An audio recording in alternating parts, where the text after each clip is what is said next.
Salut très chers humains, c'est Nicomix et on se retrouve aujourd'hui pour ce nouveau speed review, ou comme le titre l'indique, c'est speeder review, car aujourd'hui on va parler de l'araignée sympa du quartier. Je veux évidemment parler du nouveau blockbuster Spider-Man Far From Home. Prends du popcorn, assis-toi confortablement, et je balance la nouvelle intro.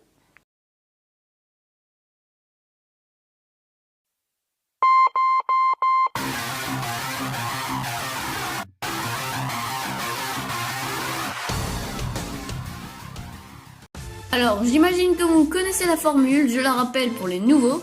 Speed Review est un format court coupé en 4 étapes où je présente films, séries, livres et musique. La première étape, l'histoire, ou comme on dit dans le milieu, le synopsis. La deuxième étape, les personnages. La troisième étape, mon avis. Et la quatrième étape, qui n'est parfois... on n'a pas besoin quoi. La conclusion. C'est bon, vous êtes à jour, donc c'est parti pour le Speeder Review. Je balance le générique. Nicomix présente le Speed Review. Étape 1, le synopsis. L'araignée sympa du quartier décide de rejoindre ses meilleurs amis Ned, MJ et le reste de la bande pour des vacances en Europe. Cependant, le projet de Peter est de laisser son costume de super-héros derrière lui pendant quelques semaines et rapidement compromis quand il accepte à contre-cœur d'aider Nick Fury à découvrir le mystère de plusieurs attaques de créatures qui ravagent le continent. Étape 2, les personnages. Tout d'abord, il y a Peter. Peter, c'est Peter quoi. Il fait face à ses responsabilités, un mot énormément repris dans le film concernant l'acte de fin de Endgame qui concerne Tony Stark pour pas spoiler. Qui d'ailleurs est un film extraordinaire. Bon, revenons à nos moutons. On attaque sur un autre personnage qui est Ned, le meilleur pote de Peter. C'est un énorme geek. Beaucoup d'ados se reconnaîtront peut-être en lui. Je kiffe ce personnage. Encore un autre personnage qui est MJ. MJ est une fille très mystérieuse. J'adore son humour, elle est très atypique. Ou encore la relation Happy May. Elle est hilarante. On s'en fait encore 3 autres. Toute la classe de Peter est atypique.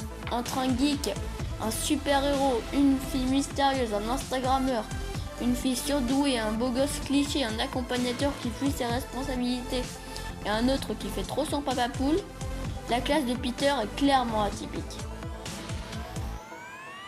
Avec un Nick Fury pas dans son assiette et une Marguerite très différente.